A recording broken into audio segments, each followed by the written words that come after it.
예. 그럼 지금부터 2021년 제1차 기록관리 정책 포럼을 시작하겠습니다. 안녕하십니까. 오늘 정책 포럼 사회를 맡은 국가기록원 연구협력과장 조이형입니다. 반갑습니다. 먼저 바쁘신 와중에 오늘 이 자리에 현장과 영상으로 참석해 주신 모든 분들께 진심으로 감사드립니다. 오늘 포럼은 오픈소스 소프트웨어와 RMS 개발 및 보급 전략이란 주제로 진행될 예정이며 코로나19에 따른 사회적 거리 두기를 감안하여 영상회의를 활용하여 비대면으로 진행합니다. 또한 보다 많은 분들이 이번 포럼에 참여하실 수 있도록 국가기록원 유튜브 채널로도 실시간으로 송출되고 있습니다. 아울러 영상으로 진행되는 만큼 진행에 있어 부족하거나 매끄럽지 못한 부분도 있을 수 있으니 미리 양해 부탁 말씀드립니다. 그러면 먼저 오늘 참석해 주신 분들을 소개해 드리겠습니다. 먼저 오늘 제1세션 주제 발표를 해 주실 국민대학교 이민석 교수님 참석하셨습니다. 네, 안녕하세요. 두 번째 세션 발표자로 저희 국가기록원 한농우 과장님 참석하셨습니다. 각 주제 발표가 끝나고 토론을 해주실 제1세션 토론자 건국대 김두현 교수님 참석하셨습니다. 네, 반갑습니다. 제1세션 두 번째 토론자이신 정보통신산업진흥원 한복미 팀장님 참석하셨습니다. 두 번째 세션 토론자로 아카이브랩 안대진 대표님 참석하셨습니다.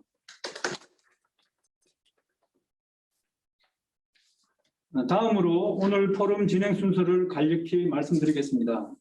오늘 발표는 세션별 20분간 진행되며 주제 발표가 끝나면 각 주제에 대한 토론을 15분에서 30분 내외로 진행할 예정입니다.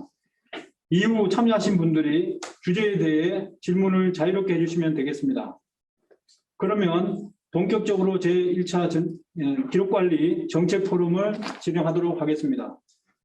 먼저 오픈소스 소프트웨어의 의미와 라이센스 준법성 및 공개 소프트웨어 활용 전략에 대하여 이민석 교수님께서 발표해 주시겠습니다.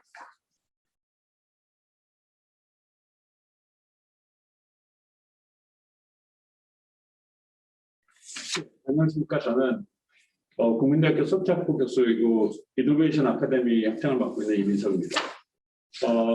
오늘 제가 말씀드릴 내용은 오픈소스 소프트웨어가 왜 중요하고 그다음에 국가에서 하는 여러 가지 일들이 오픈소스로 이루어져야 되는지에 관해서 말씀드리려고 합니다.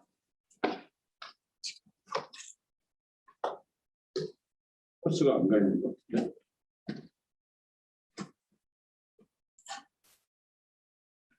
다시 눌러보시죠. 예. 먼저 사례를 하나 보여드리겠는데요. 마이크로소프트가 예전에 백과사전을 만든 적이 있습니다. 인카르타라는 사전이고 이 백과사전은 CD롬이 나온 다음에 빌 게이츠가 힘줘서 시작한 사업인데요.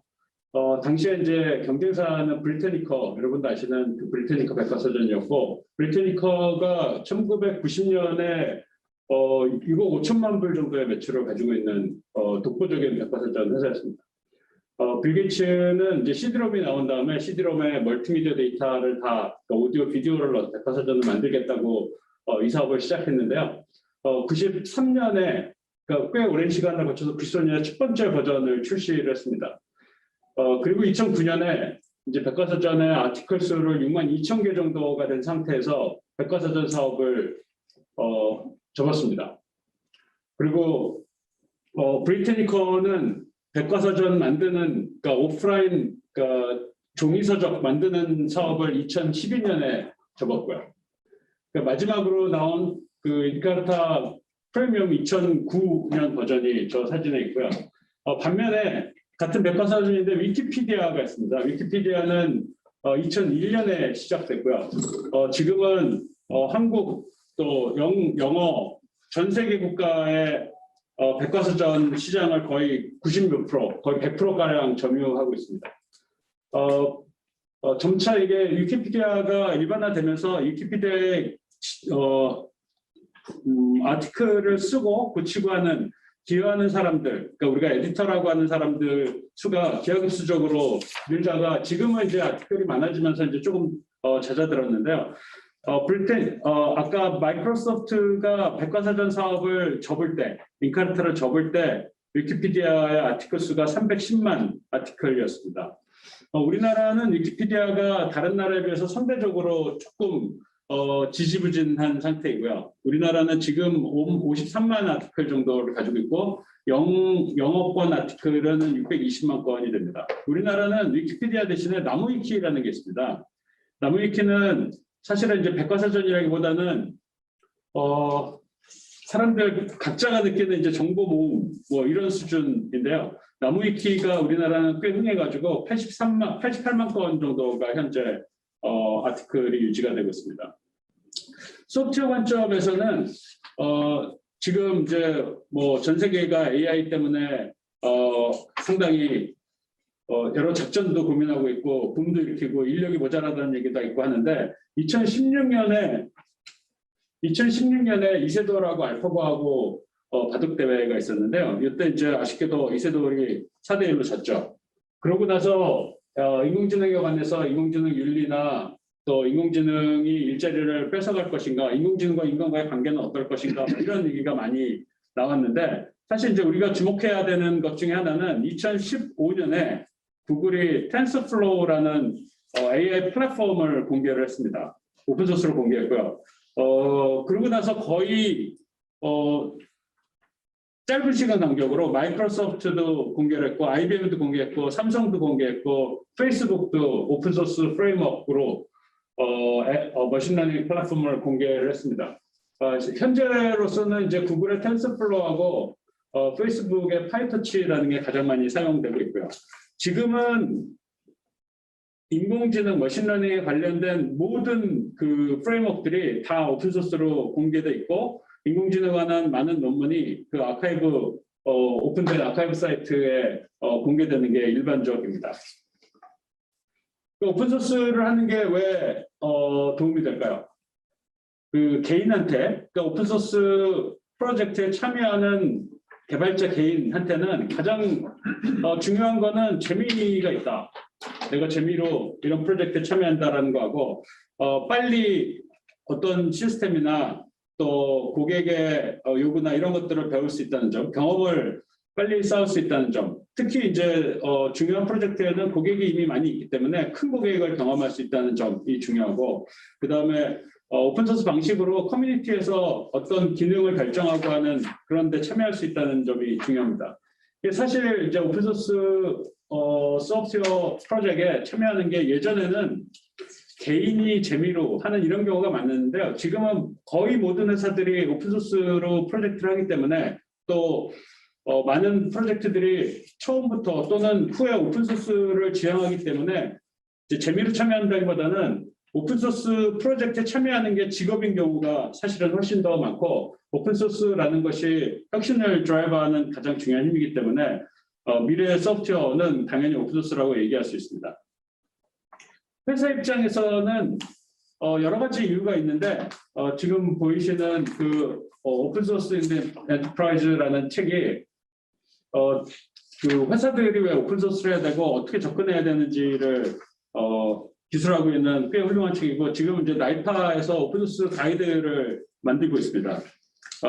그것도 아마 깃허브에 있기 때문에 좀 있으면은 편집된 내용을 보실 수 있을 텐데요. 회사들이 오픈소스를 하는 이유는 최소한의 투자로 최대 이익을 얻기 때문이죠.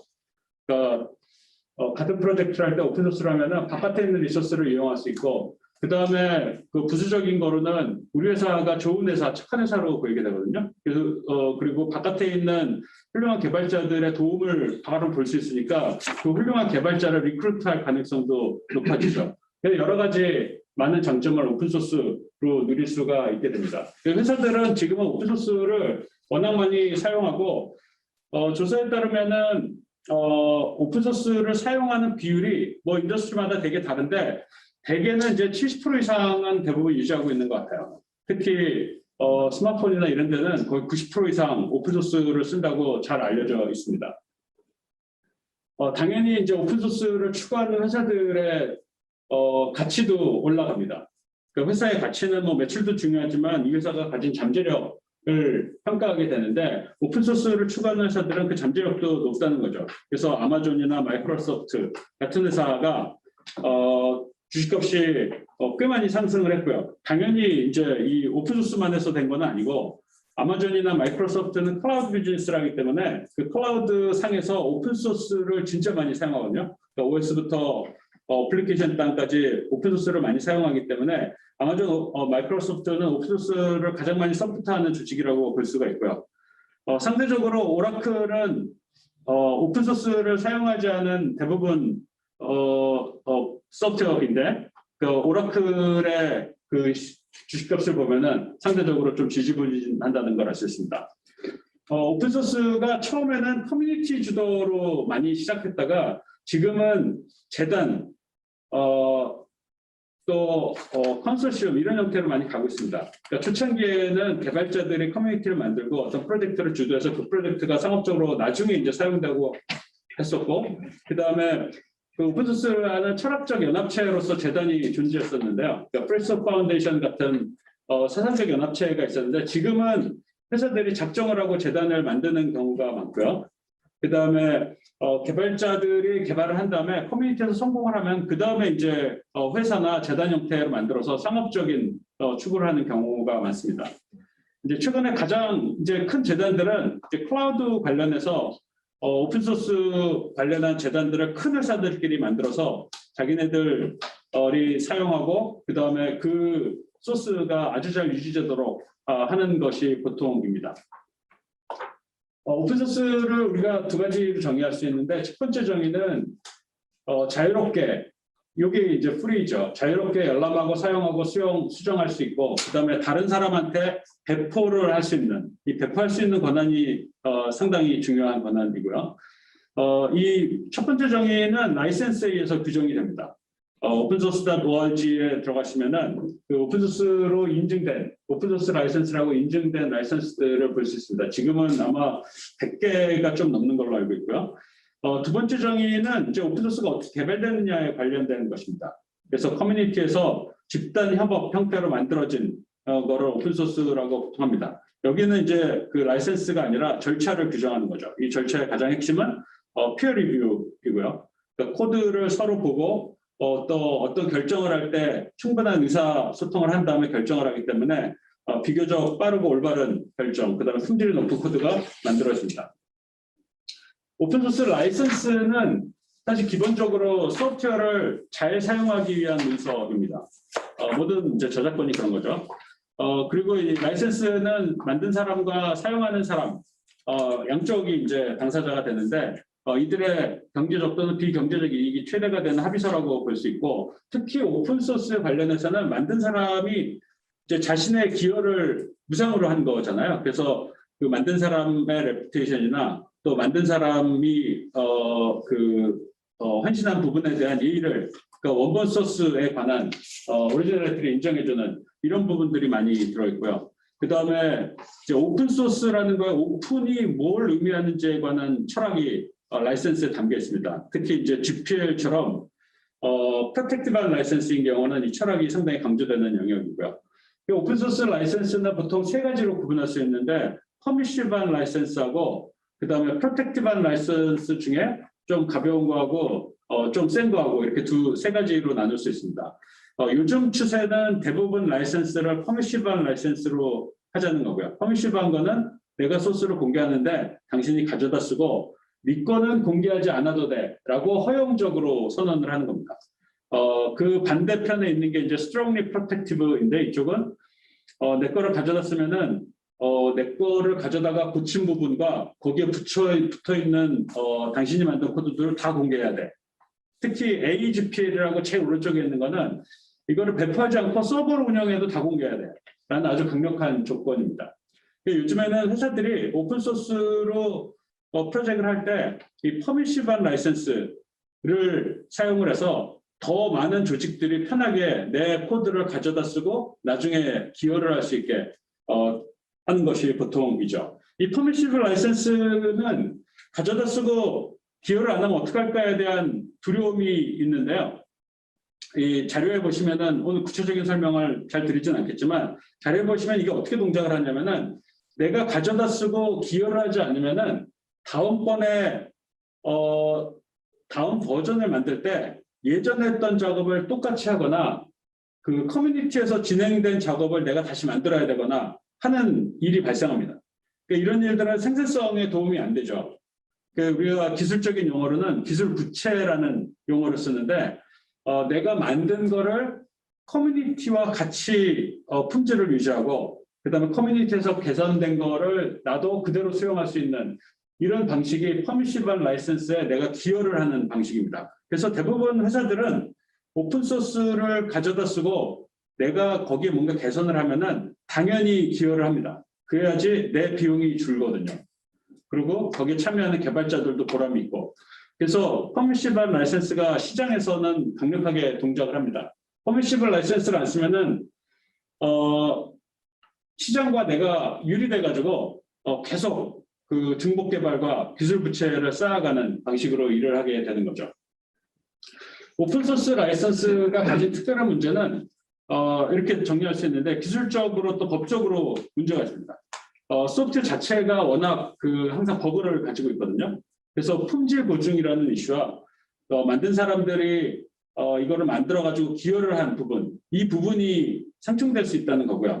그러니까 만들었는데 내가 품질 보증까지 해야 돼라는 이제 질문이 있다는 거고, 그 다음에 계약적 법적 문제는 이 라이센스를 초창기 오픈소스 라이센스들은 대부분 개발자들이 법률적 지식이 좀 부족한 상태에서 만들거든요.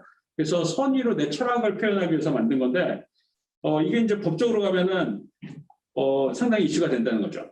그러니까 사람마다 이해가 다르고 또 판사들이 이 오픈소스의 법적인 이슈에 대해서 친하지 않기 때문에 익숙하지 않기 때문에 항상 그러니까 우리가 기대하지 않은 판결도 나오고 좀 복잡한 양상으로 일이 벌어집니다. 최근에 이제 구글하고 오라클하고 자바에 관한 판결이 있었는데 그 판결도 일단 표면적으로는 구글이 이긴 것 같지만 어디까지가 법이고 어디까지가 이제 사회 규약이고 이런 부분들이 명확하지 않은 판결이 있었죠. 라이선스를 잘 지키기 위해서는 거버넌스가 필요합니다. 거버넌스가 필요한 이유는 오픈소스를 이제 할 수 없이 사용을 해야 되기 때문에 안전하게 사용하자는 거고요. 오픈소스 라이센스는 정말로 많고 다양하기 때문에 그들을 그 라이센스를 수용하면서 내 권리를 보호하면서 개발을 할 필요가 분명히 생긴다는 거죠. 그래서 라이센스와 관련돼서 이거를 규칙을 나도 준수하고 그 다음에 내가 만든 소프트웨어가 가진 권리, 그 권리라는 게 이제 오픈소스를 한다고 하면은 나의 레퓨테이션이나 오리지널리티를 유지할 수 있는 이런 방법이 필요하게 됐는데 사실 이 거버넌스는 법적인 절차를 유지하는 것뿐만 아니라 내부의 개발 프로세스나 이런 부분들을 다 확보해야 되는 쉽지 않은 일입니다. 그래서 주기적으로 모니터를 하고 평가를 하고 그 다음에 새로운 코드를 만들 때 어떻게 해야 될 것인지 전략을 정하고 하는 일들입니다.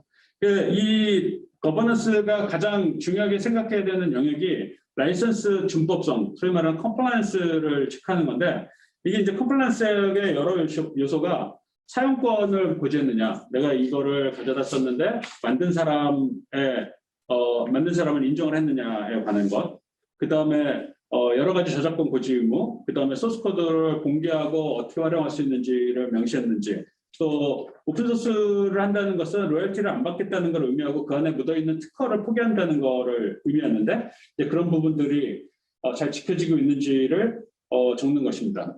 사실 라이선스 컴플라이언스는 가져다 쓰는 쪽에서도 고민해야 되고 그 다음에 내가 만들어서 잘 가져다 쓰게 하고 싶은 쪽의 양쪽의 고민이 만나는 어떤 지점이라고 생각할 수 있죠. 근데 이제 오늘 주로 말씀드릴 이제 공공 프로젝트를 오픈소스로 하기로 했다면은 이전과 이제 뭐가 달라지냐라는 포인트를 말씀드리고 싶은데 오픈소스로 뭔가를 하기로 했다 그러면은 이게 사실 공공이나 민간이나 또 R&D냐 아니냐 이런 구분이 애매해지는 면이 분명히 있습니다. 제 관점에서는 공공 프로젝트를 오픈소스로 해야 되는 여러 가지 이유가 있는데 첫 번째로는 이게 세금으로 만든 거기 때문에 코드 자체를 이제 모두가 볼 수 있게 돌려줘야 된다는 것이 이제 가장 타당한 이유이고요. 그 다음에 오픈소스를 내가 만든 걸로 오픈하는 것뿐만 아니라 오픈소스를 가져다 써야 되는 이유는 벤더의 락인이 안 돼야 된다는 겁니다.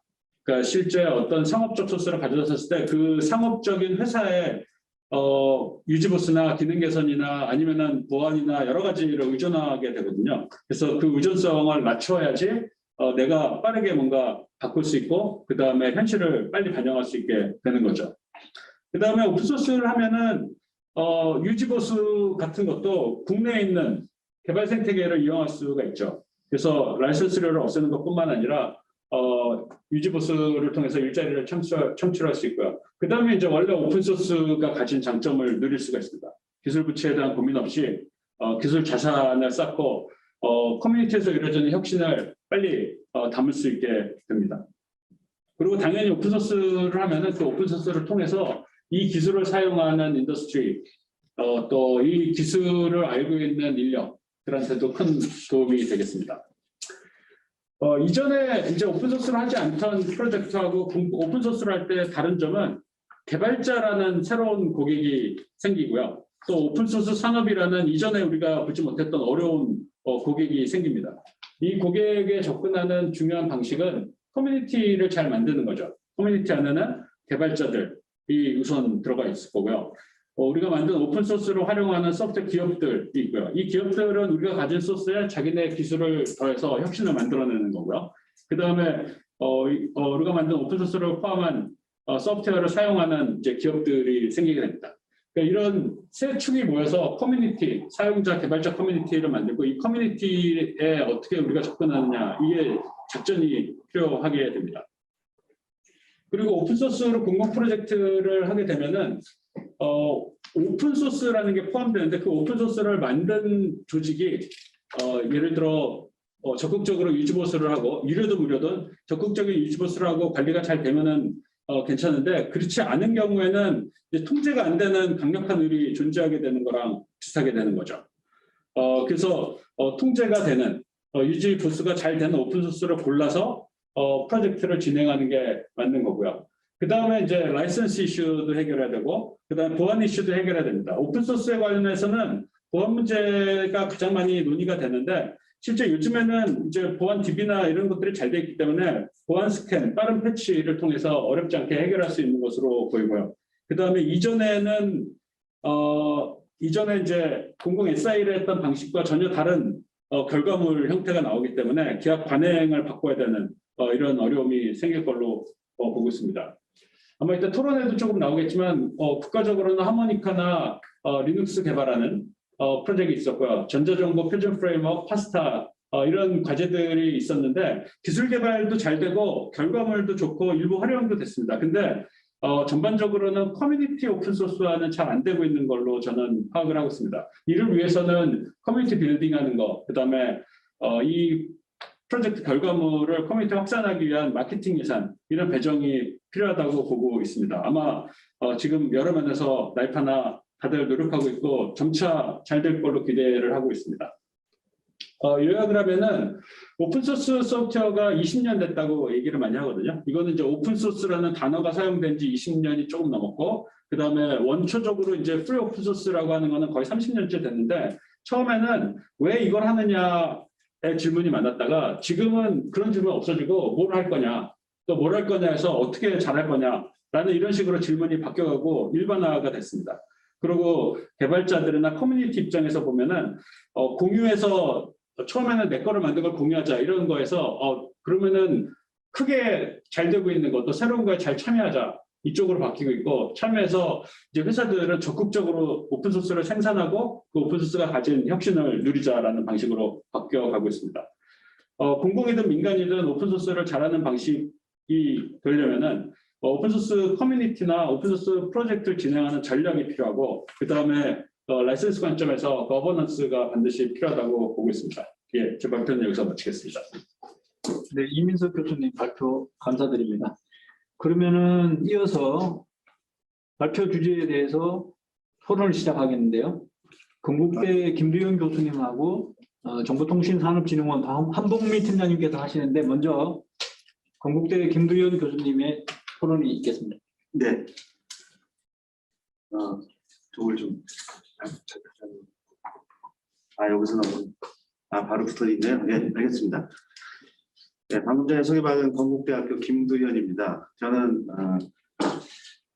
임석 학장님 교수님께서 정확한 발표를 너무 잘해 주셨기 때문에 제가 발표할 내용은 좀 빠르게 발표할 수 있을 것 같습니다. 그리고 어떠한 것에 포커스를 두고 우리가 토론을 나누면 좋겠는지에 대해서 이야기를 드리려고 합니다. 제목은 오픈소스를 지탱하는 몇 가지 원동력 이렇게 했는데 RMS도 오픈소스로 가려면 저 몇 가지 원동력을 총체적으로 생각해야 된다. 뭐 이런 차원에서의 이야기입니다.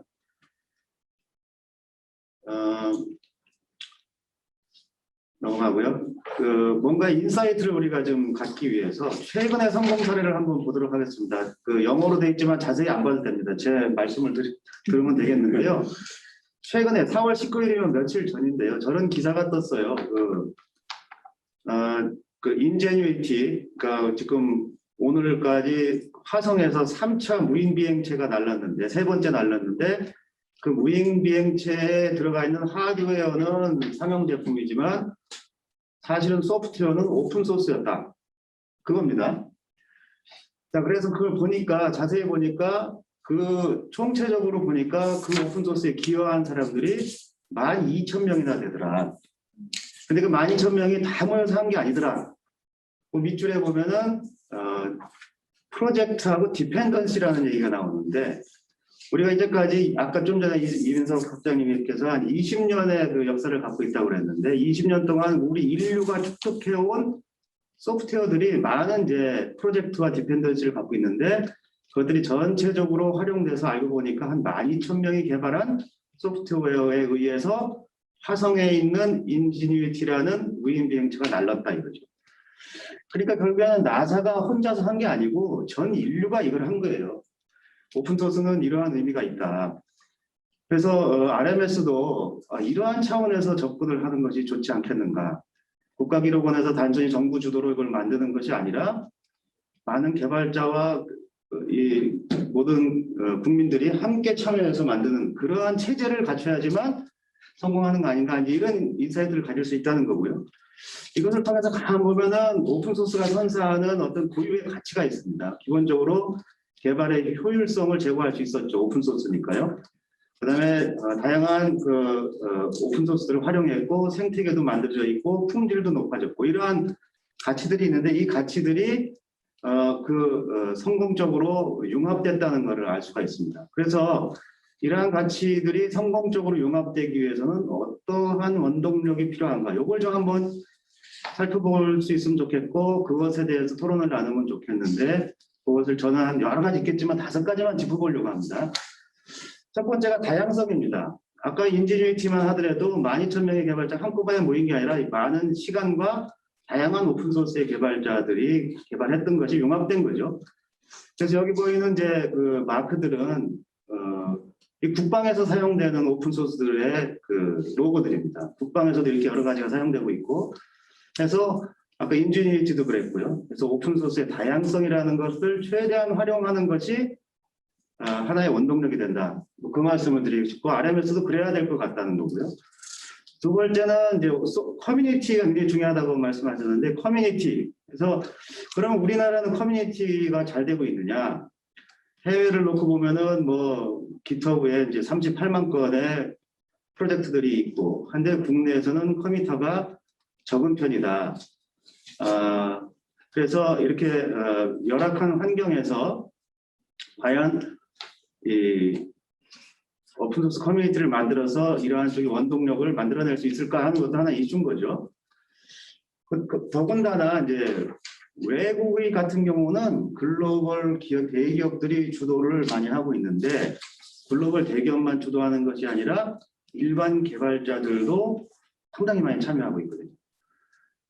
그래서 우리나라 같은 경우, 예를 들어 RMS 같은 경우 정부가 주도하지만 일반 개발자들이 두터운 층으로 참여를 할 수 있는 모멘텀을 어떻게 마련할 수 있을까? 이게 상당히 중요한 이슈일 것 같습니다. 그다음에 이제 세 번째는 뭐 이건 건너뛰어도 될 것 같은데요. 좀 전에 얘기하셨던 적절한 라이센스가 반드시 필요하다. 이 적절한 라이센스라는 것이 왜 다양하겠습니까? 그때그때마다 특장점들이 있기 때문에 그런 거거든요. 그래서 이 표에 보면은 저 횡으로 되어 있는 맨 위에 줄을 하고 세 번째 줄, 횡으로 되어 있는 건 다 동그라미로 되어 있는데 다 동그라미 되어 있는 거는 당연한 겁니다. 오픈할 테니까 가져가 쓰라 이거거든요. 근데 맨 밑에 있는 두 줄은 다 동그라미인데 그건 뭐냐면은 쓰는 사람이 책임이다 이런 얘기거든요. 그거는 다 공통점이지만은 각각의 오픈 라이센스마다 특장점이 있기 때문에 RMS에 적합한 라이센스를 아주 면밀하게 만들어야지만 원동력이 될 거다. 라이센스 자체가 원동력이 될 거다 하는 거고요. 그 다음에 이제 외국 같은 경우는 잘 나가는 성공한 소프트웨어인 공개 소프트웨어인 경우는 오픈소스 재단을 만들어서 운영합니다. 그 재단을 만든 이유는 기업들이 공동으로 만들면서 상당히 중립적이면서 더 개등한 입장에서 서로 이야기를 할 수 있기 때문에 함께 이야기 나눌 수 있는 그 매개체가 되면서 법적인 지원과 개발자 지원들이 원활하게 될 수 있는 어떤 둥지 같은 곳이 된다 이거죠. 그래서 재단으로 갈 수밖에 없을 겁니다. 그래서 어떻게 하면은 이 정부 주도로 RMS를 시도하지만 결국에는 민간 중심의 재단으로 과연 이 행을 원활하게 할 수 있을지 재단이 만들어지는 과정과 재단 자체가 원동력이 될 거라는 거죠. 그 다음에 이제 다섯 번째로 이거는 좀 참고하시고요. 한국에도 오픈소스 재단이 하나 있습니다. 그래서 국내 오픈소스 산업계와 개발자들의 커뮤니티를 위해서 만들었는데 제가 거기 이사장을 맡고 있지만 이제 열심히 하려고 합니다.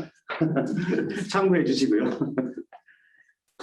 그 다음에 마지막으로 제가 하나 물론 다섯 번째인데요. 이 다섯 개가 다가 아니라 이제 더 많을 텐데 다섯 번째로 꼽고 싶은 거는 성공 사례가 하나 있어야 되겠다는 거죠. 그래서 성공 사례로 계속해서 추진해 오고 있는 몇 가지 중에 이제 브룸 플랫폼이라는 게 있고 파스타라는 게 있는데 그거 말고도 하모니카 같은 몇 가지가 있는데 정부 주도로 한 것에 앞으로 잘만 하면 상당히 성공할 수 있을 거라는 가능성을 보여주고 있습니다. 브룸 플랫폼 같으면 보안이 강화된 그러한 업무 환경에서 사용할 수 있는 단말용 오픈 소스가 되겠고요. 1919년도에 소스 오픈을 했고요. 파스타는 이제 클라우드 플랫폼이죠. 그래서 클라우드 플랫폼으로서 이것 이제 행안부가 지능정보사회진흥원하고 해서 만들고 있는 건데요. 과학기술정통부에서 R&D를 지원하고요. 그래서 이건 차세대 전자정부의 공통 플랫폼으로 사용하기 위해서 추진 중에 있는 겁니다. 자, 이런 정부 주도의 사례가 있는데 좀 더 잘했으면 좋겠다는 거죠. 그래서 좀 더 잘하려면 그 민간 중심의 튼튼한 그 두터운 개발자층 그다음에 커뮤니티가 좀 만들어져서 자율적으로 돌아가는 그러한 생태계가 만들어지면 참 좋겠는데 RMS도 이제 그것을 목표로 해야 되지 않겠는가 이렇게 생각이 됩니다. 마지막 페이지인데요.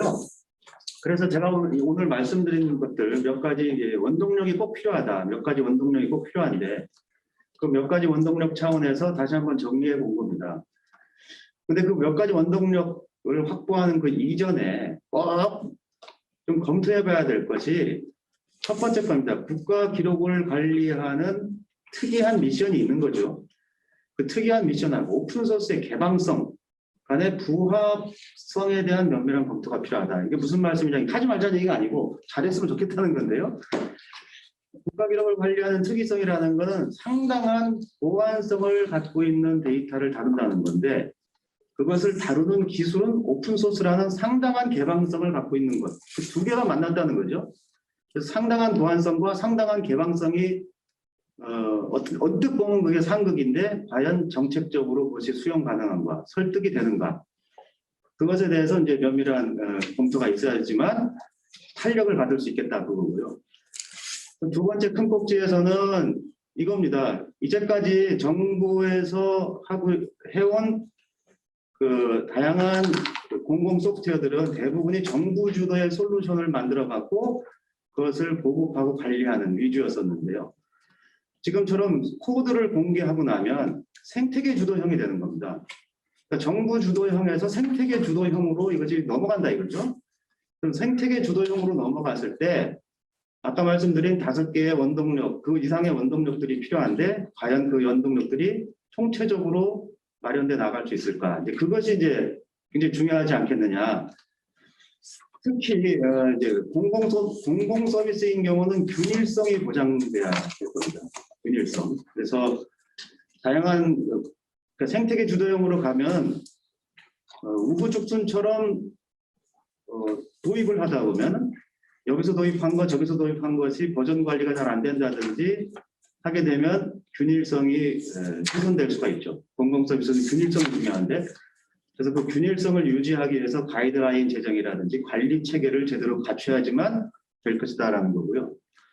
또 하나는 이미 뭐 말씀하셨지만 이 저작권이라는 것이 상당히 모멘텀 역할을 할 텐데 과연 이 저작권을 정밀하게 잘 만들어서 권리를 보장해 줌과 아울러서 분쟁도 예방할 수 있는 그러한 체제를 거버넌스 체제를 잘 갖출 수 있을 거냐 이것이 하나의 관건이 되겠고 또 하나는 이제 그 커뮤니티의 그 일회성으로 커뮤니티를 만들 수는 있죠. 그렇지만 그것이 중요한 거는 지속성이라고 봅니다. 지속성이 안 되면은 만들어 놓고 그 다음부터는 잘 안 되는 거죠. 그러면은 아무도 그 서비스를 안 쓸 테니까 그런 문제 생기는 거기 때문에 그 커뮤니티의 활성화와 지속성 이것을 어떻게 보장해 나갈 수 있을까 이런 것들 그것들이 이제 굉장히 관심 사항과 논의 주제가 되지 않을까 이렇게 생각합니다. 이렇게 일단은 토의 주제만 좀 던지도록 하겠습니다. 네, 이상입니다. 네. 김배윤 교수님 감사드립니다. 이어서 정보통신산업진흥원 한복미 팀장님께서 토론을 계속해 주시겠습니다. 네, 안녕하세요. 네, 한복미입니다. 먼저 김수현 교수님과 이민석 학장님께서 오픈소스에 대해서 전반적인 이해부터 해서 사례까지 두루두루 말씀을 잘 해주셔서 감사드리고요. 그래서 결론적으로는 오픈소스를 어떻게 활용을 해야 하는 것이고 또 공공에서는 더 무엇을 준비해야 하는지에 대해서 제가 또 좀 말씀을 더 드리고 싶습니다. 저는 정보통신산업진흥원 이제 나이파인데요. 나이파에서 오픈소스 프로모션을 담당하고 있습니다. 그래서 두 교수님들이 이렇게 많이 말씀해 주시면 가능하면 그것을 잘 실현할 수 있도록, 구현할 수 있도록 이런 것을 좀 노력을 하고 있습니다. 아시다시피 국내에서 많은 그 국내 기관과 국내 많은 소프트웨어들이 오픈소스를 많이 활용해서 만들어지고 있습니다. 이제는 뭐 오픈소스 안 쓴다라고 했다라는 것 자체는 말도 안 될 뿐더러 오히려 왜 안 쓰고 만들었지라는 의문을 가질 정도로 이런 오픈소스가 매우 중요하게 되었고 오픈소스를 활용하면 크게 신기술을 적용한다던가 개발 효율성이 좋아진다던가 비용을 절감한다던가에 아까 말씀하신 교수님들이 말씀하신 다양한 이익들이 있습니다. 그렇지만 제가 실무에서 보니까 오픈소스를 잘 활용하는 것과 오픈소스로 만드는 것, 공개하는 것은 다르게 여겨지기도 합니다. 실제로 많은 기업에서는 많은 오픈소스를 잘 가져다가 쓰고는 있지만 그것을 가지고 내가 소스코드를 공개한다던가 내지는 기능을 반영해서 업로드한다던가 하는 이런 부분에 대해서는 부정적인 입장이 있는 것도 사실입니다. 우리가 국내에서만 볼 게 아니라 하지만 글로벌을 보면 글로벌 시총 상위의 10개 기업 중에 7개 기업 이상이 다 IT 기업이고 또 이 기업들은 각각 오픈소스를 가지고 기업의 혁신 전략을 가져가고 있습니다. 그러면 이런 대기업만 봐야 할 게 아니라 실리콘밸리의 많은 스타트업 또한 다 오픈소스를 활용해서 소스코드를 공개하는 전략을 취하고 있으나 국내의 소프트웨어 산업에서는 아직 이 오픈소스를 전략적으로 접근하는 데에는 좀 한계가 있는 것 같습니다. 살짝 말씀드리면은 이제는 소스코드가 어떤 기업의 핵심 자산이 아니라 이제는 데이터로 넘어가는 게 더 패러다임상으로도 더 맞다고 생각이 들지만 하지만 아직은 우리나라 기업의 현실은 사실 그렇습니다. 그러면 기업이 왜 소스 코드를 공개하고 오픈소스 전략을 가지고 기업을 이제 개발을 해야 하는지에서 뭐 간단히 말씀을 드리겠습니다. 크게 이제 기술적인 측면이 있는데요. 기술적으로는 아시겠지만 대부분의 글로벌 신기술이 다 오픈소스로 되어 있고 이 오픈소스를 계속 가져다가 활용만 하게 되면 국내 산업에서는 국내 소프트웨어 기업들은 글로벌 주도권, 소프트웨어에 대한 주도권을 가져가기가 어려울 것입니다. 매번 그 소스 코드가 공개되고 메인 기술이 업데이트될 때마다 기업은 스스로 커스터마이징한 부분에 대해서는 매번 재개발을 하든지 아니면 반복적인 작업이 이루어지고 이로 인해서 개발 효율성이 매우 낮아집니다. 이런 활동들을 안 하게 되면 기업은 그냥 예전 버전의 그런 오픈소스를 그냥 계속 쓰고 있는 상황이 됩니다. 그럼 결국은 기업의 어떤 소프트웨어는 경쟁력이 자동적으로 떨어지게 될 것입니다. 이런 사례는 사실은 그냥 일 사례가 아니고요. 많은 현실에 많은 기업들이 실제로 저도 예전에 기업에서 몸담았을 때도 마찬가지였지만은 그런 일들이 비일비재하게 일어나고 있습니다. 다음에는 인력적인 측면입니다. 요즘처럼 개발자를 구하기가 어렵다라고 많은 기업들이 이렇게 얘기를 호소하고 있습니다. 어려움을 호소하고 있습니다. 특히 조금 아는 개발자를 끊임없이 기업들은 찾고 있습니다. 좀 알고 좀 오픈소스 좀 활용해서 개발할 줄 아는 기업 찾고 있습니다. 하지만은 사실은 10년 전, 20년 전부터 국내 많은 기업들은 항상 개발자를 계속 찾고만 있었습니다. 계속 개발자는 없다라고 계속 호소를 해왔습니다. 특히 좀 더 할 줄 아는 개발자는 끊임없이 찾고 있었습니다. 제가 글로벌 기업 구글에 대한 얘기를 좀 들려드리고 싶은데요. 구글이 오픈소스를 가지고 많은 활동을 하지만 왜 오픈소스를 가지고 뭔가 사업을 하고 소스코드를 공개하냐라고 물어봤을 때 대표적으로 좋은 인력을 구하기 위해서라고 합니다. 어떤 회사, 구글이라는 회사가 어떤 오픈소스를 활용하고 있고 소스코드를 공개함으로 해서 내부적으로 어떻게 이것들을 쓰는지를 많은 기업들한테 개발자들한테 알리면서 개발자들은 그거를 보고 내가 구글을 선택하게 하고 내가 어떤 이제 좋은 회사를 찾게 되는 그런 메커니즘이 형성되어 있습니다. 심지어 글로벌 기업인 구글도 그러고 있습니다. 국내 기업도 이런 이제 개발자가 없다라는 그런 어려움을 호소하는 것도 호소하는 거지만 적어도 이런 노력을 통해서 좋은 인재를 구할 수 있는 그런 상황이 좀 고민을 해야 하지 않을까 싶습니다. 마지막으로는 저는 기업은 가장 중요한 게 소프트웨어를 많이 파는 게 중요합니다. 좋은 소프트웨어를 만드는 건 당연히 중요하지만 그로 인해서 매출을 올리는 게 매우 중요하다고 생각을 하는데요. 요즘 같은 시대에 특히 코로나 아니더라도 국내 기업이 소프트웨어를 글로벌화 진출시키는 건 매우 어려운 일입니다.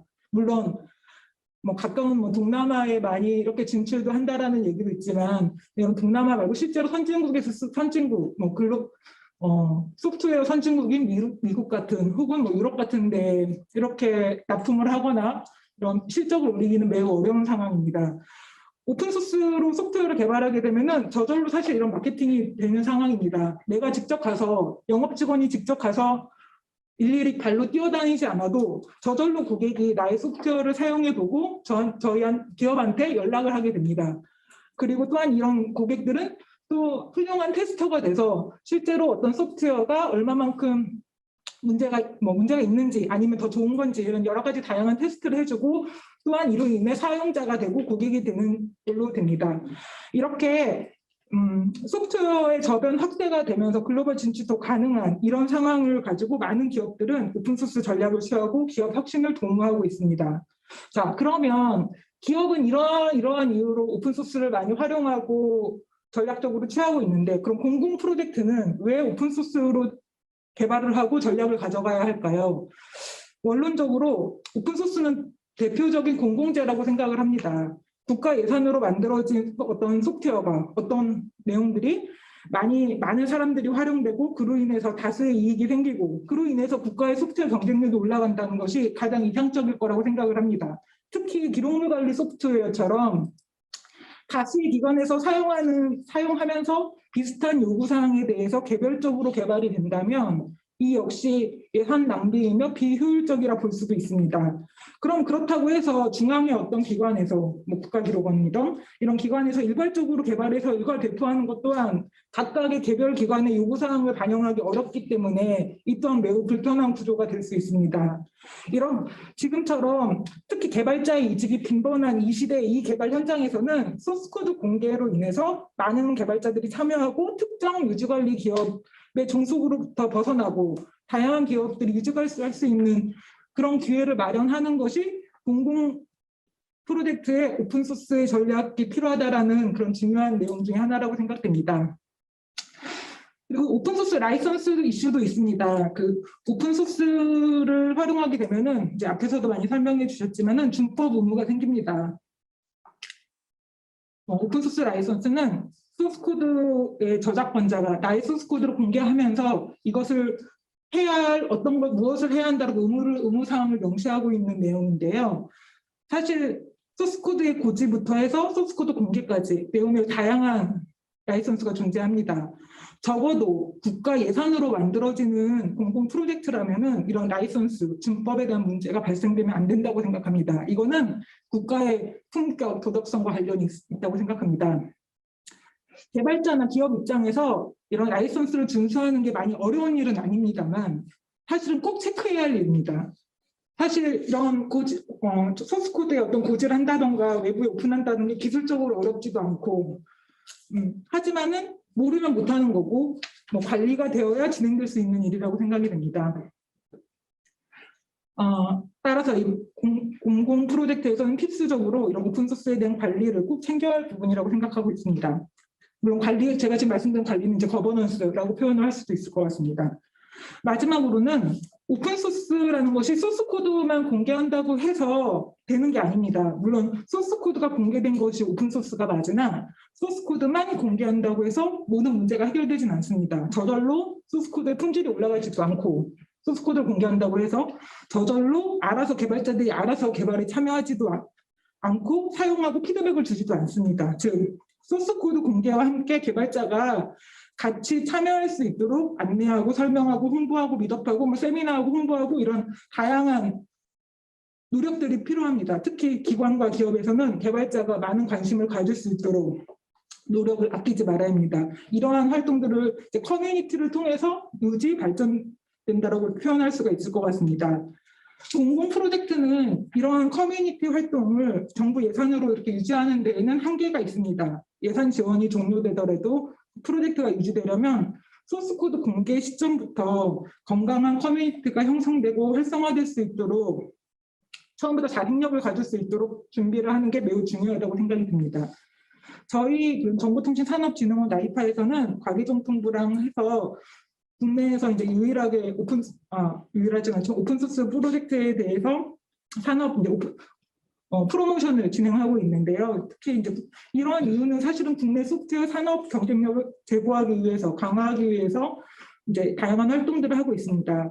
뭐 개발자를 지원한다던가 기관이나 기업들을 지원한다던가 아까 말씀하신 뭐 가이드 같은 걸 만들어서 배포한다던가 이런 노력을 하고 있고 그 얼마 전에는 저희 오픈소스 소프트웨어 통합지원센터에서 이런 기록물 관리 시스템에 대해서 라이선스 검증도 이렇게 진행했고 이에 대한 컨설팅도 진행했습니다.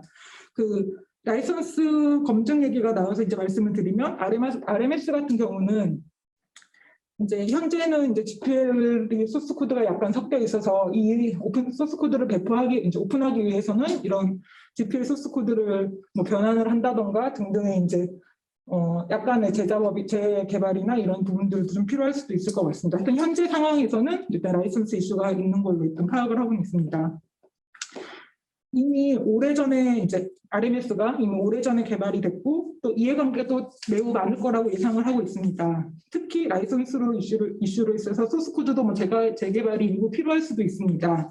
이런 RMS를 오픈소스화 한다는 것이 이제 당장은 현실적으로 당연히 어렵지만 저는 국가기록원에서 이런 RMS의 오픈소스 전략을 수립하고 또 소스코드 공개에 대해서 논의가 시작되었다는 게 저는 매우 중요하다고 생각하고 더 중요한 것은 이렇게 하루아침에 소스코드가 공개되는 것이 아니니까 이런 준비하는 과정이 매우 중요합니다. 아까 말씀드린 관리, 커뮤니티, 전략 같은 것도 준비하는 과정을 통해서 계획을 세우고 전략을 수립하는 게 꼭 필요하다고 생각을 하고 있습니다. 네, 감사합니다. 네, 안봉민 팀장님 감사드립니다. 그러면은 지금 발표해 주신 우리 이민석 교수님께서 이 두 분 토론하신 분들 토론 내용을 보시고 추가적으로 말씀하실 게 있으시면 말씀해 주십시오. 예, 이분이 오픈소스가 가진 여러 가지 장점하고 또 위험성, 또 준비해야 될 내용에 대한 말씀을 해주셨고요. 사실 이제 말씀하신 여러 우려나 장점들이 오픈소스 커뮤니티나 오픈소스로 어떤 프로젝트를 진행하는 모든 그룹에는 아주 잘 공유가 된 내용입니다. 근데 이제 실제 오픈소스를 처음 하는 쪽에서 잘 모르는 것 중에 하나는 오픈소스가 공짜라는 인식을 이제 버리셔야 된다는 거거든요. 오픈소스가 실제 오픈소스 프로젝트의 결과물을 이용하기 때문에 우리가 흔히 예전에 이제 안 오픈소스에 지불하던 로열티는 없지만 유지보수는 역시 필요합니다. 유지보수비가 들어가야 되고, 그다음에 우리가 특히 오픈소스를 만들어서 공개할 때는 그 커뮤니티를 빌딩하는 데 비용이 할 수 없이 들어가게 되고요. 그 커뮤니티 빌딩하는 비용은 나중에 커뮤니티의 기여로서 반드시 보상을 받게 돼 있습니다. 유지보수 업체를 역시 의존해야 되는 것은 기능의 개선이나 버그 패치나 이런 부분도 필요하지만 지금은 테스트, 또 시큐리티, 컴플라이언스 이런 부분들을 유지보수 업체에서 일부 담당하기 때문에 역시 이전의 상업적 프로젝트 소스들처럼 이제 그런 부분에 대해서 의존을 해야지 더 안전한 오픈소스가 안전한 오픈소스로 될 수 있고요. 그 다음에 오픈소스를 이제 우리가 해갖고 더 얻을 수 있는 거는 이제 우리 오픈소스, 우리가 만든 프로젝트를 다루고 만들고 했던 업체들이 그 오픈소스를 통해서 글로벌로 갈 기회를 잡을 수 있다는 건데요. 오픈소스가 아니면은 글로벌로 소프트웨어 시장에 진출할 가능성이 지금은 거의 없다고 보시면 됩니다.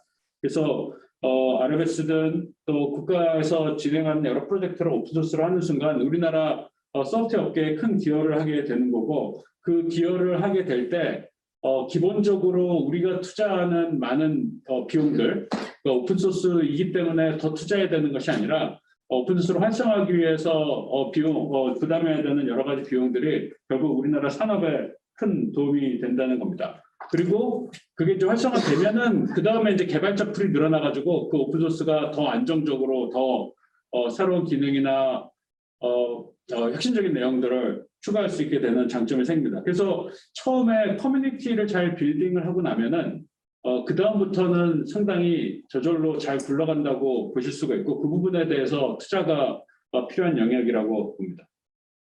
네. 김준 교수님 추가적인 설명 있으십니까? 거기서 이제 제가 추가적으로 한번, 저는 이제 RMS의 그 특징에 대해서 사실 잘 모릅니다.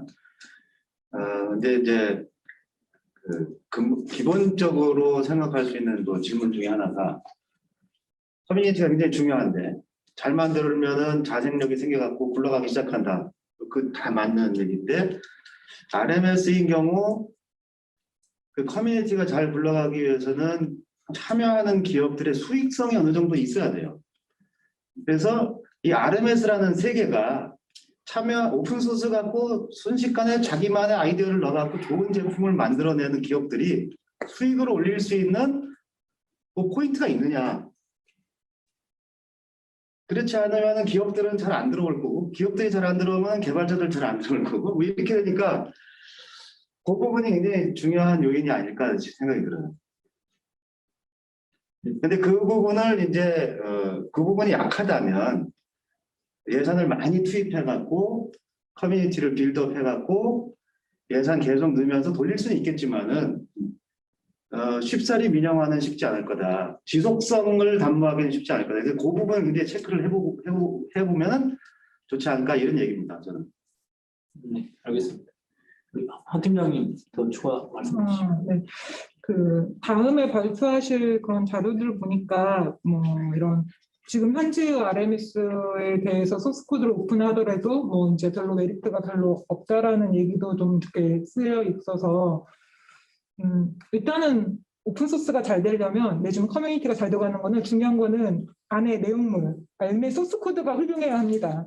소스 코드가 훌륭하지 않고 메리트가 없으면 아무리 뭔가를 해도 아무도 안 보는 게 사실은 현실이거든요. 그만큼 메리트 있는 내용물과 품질과 특히 성능, 그러니까 좋은 소프트웨어를 오픈해야 좋은 결과물을 이제 얻게 되는데요. 그런 부분에 대한 고민도 필요할 거라고 생각이 듭니다. 저도 한마디 좀 거들고 싶은데요. 아까 이민석 학자님 발표에 굉장히 중요한 요구 하나 있었는데 피어 리뷰라는, 그게 제가 볼 때는 오픈 소스의 가장 강력한 그 무기 중에 하나라고 보여지는데, 그 피어 리뷰를 통해서 오픈 소스의 그 보안성에 악성 코드가 들어있거나 그 다음에 품질이 떨어지는 코드가 있거나 하는 건 자생적으로 자율적으로 그것이 정화되고 강화될 수 있는 체계를 본질적으로 갖고 있는 건 아주 좋은 점이라고 저는 봐요. 그래서 오픈소스 예찬론자인데 저도요. 그러니까 재단을 하고 그러죠. 그런데 이제 현실적으로 어디에 적용할 때 그 적용에 있어서 핵심은 커뮤니티가 활성화될 수 있는 모멘텀이 어떻게 확보될 거냐, 이제 이런 얘기죠. 네, 알겠습니다. 여기까지 오늘 발표하고 토론하신 분들의 말씀을 듣고 현재 영상으로 100분 이상이 참여하고 계신데 참여하신 분들께서 질문이 있으신 분들은 화면 하단에 손들기 버튼이 있습니다. 그거를 누르셔가지고 간단히 자기 소개해 주시고 질문을 해 주시기 바랍니다.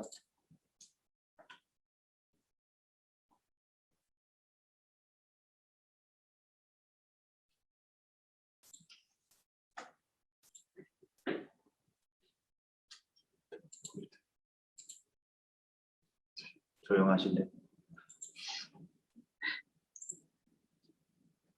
질의하실 분 안 계신가요?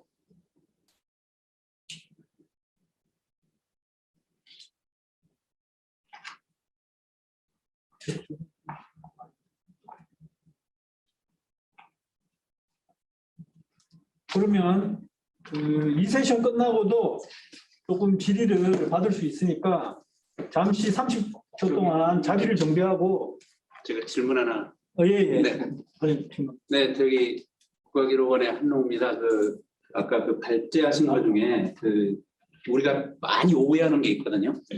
아까 토론에서도 말씀해 주셨는데 중요한 국가기록물은 보안성이 생명인데 그거를 오픈 소스로 했을 때 그 보안성이 지켜지겠냐라고 하는 그 근본적인 질문에 대해서 조금 더 보충이 좀 필요하실 저희 설명을 좀 해주시기를 좀 부탁드리는데, 예를 들면은 저희는 소스가 오픈되는 그 순간에 뭔가 취약할 거다, 해커가 침입할 거다, 뭐 문제가 있을 거다, 이런 저기가 있고, 현재도 그런 차원에서 예를 들면은 지침이나 이런 중에서 테이블 정리사라든가 ERD라든가 이런 거는 보안상이거든요. 나가지 못하게 되어 있고 뭐 이렇습니다. 그래서 오픈 소스가 아까 얘기했던 국가기록물 그 중요한 보안성을 지키는데 오픈 소스가 가지고 있는 어떤 이러한 일반적인 상식에서 위험성이라고 하는 부분에 대해서 오픈 소스로 발제하신 쪽에서 그게 아니다. 이게 오픈 소스로 해도 보안성이 강화되고 기록 관리에 아주 효율적이다라고 얘기하는 거에 대해서 혹시 생각이 어떤 혹시 그런 근거가 되는지 한번 좀 설명을 부탁드리겠습니다. 오픈 소스가 이제 보안에 취약하다는 이야기를 사실 이제 예전부터 오픈 소스 아닌 진영에서 상당히 제기를 많이 했었는데요. 실제로는 전혀 그렇지 않습니다. 왜냐하면은 소스가 공개되어 있기 때문에 당연히 해커도 소스를 보고 그다음 그 소스를 이용하는 쪽에서 자기네 시스템의 안전을 위해서 보안 스캔을 심하게 하거든요. 그리고 그 소스를 피어 리뷰하는 과정에서 코드 리뷰를 하고 보안성을 검색하는 과정에서 일찍 문제가 발견되고 패치가 됩니다. 그래서 오픈소스 관련해서는 문제가 생기면 바로 그 보안 DB에 등록이 되고 거의 실시간으로 패치가 되는 게 보통입니다. 근데 오픈소스가 아닌 경우를 생각해 보면은 보안 문제가 있다는 것을 만든 쪽에서도 모르고 해커들만 알게 되거든요. 그렇기 때문에 보안 문제가 있는 채로 꽤 시간이 오래 가게 되고 사고가 터졌을 때 이제 그때 알게 되는 거죠.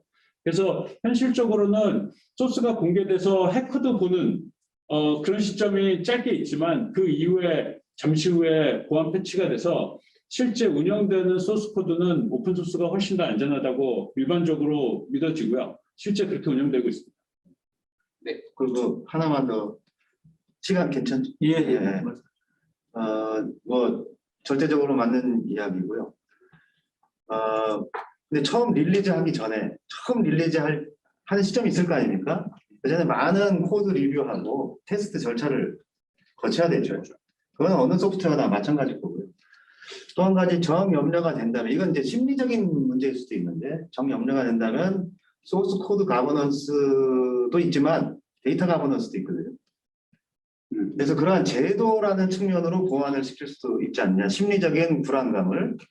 그래서 데이터 가버넌스를 통해서 다큐멘트 레벨을 정해갖고 보안성의 이제 낮은 보안성의 레벨부터 적용해 나가는 방법도 있고, 그런 절차도 좀 필요하면 적용할 수 있지 않을까 싶습니다. 저도 잠깐 말씀드리고 싶은데요. 전 두 가지로 말씀드리고 싶은데, 하나는 일단 오픈소스가 더 보안에 취약하다고 얘기 나오는 것 중에 하나는 비공개 소프트웨어에서는 보안 사고가 잘 안 나죠. 왜냐하면 소스 코드가 비공개되어 있기 때문에 이게 보안에 문제가 있는지 없는지를 알 수가 없습니다.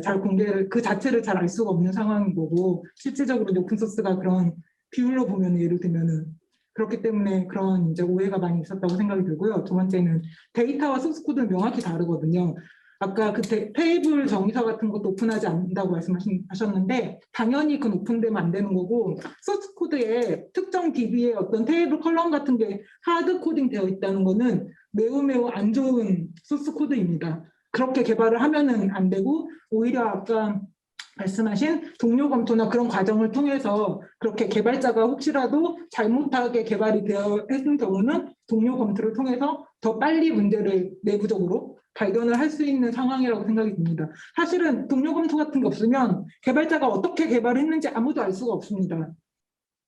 하드 코딩을 해놨는지, 뭐 이걸 어떻게 해놨는지, 그 안에다 소스 코드에 뭐를 해놨는지 아무도 알 수가 없기 때문에 비공개 소프트웨어가 훨씬 더 그런 부분에 대해서 매우 위험하다고 할 수 있습니다.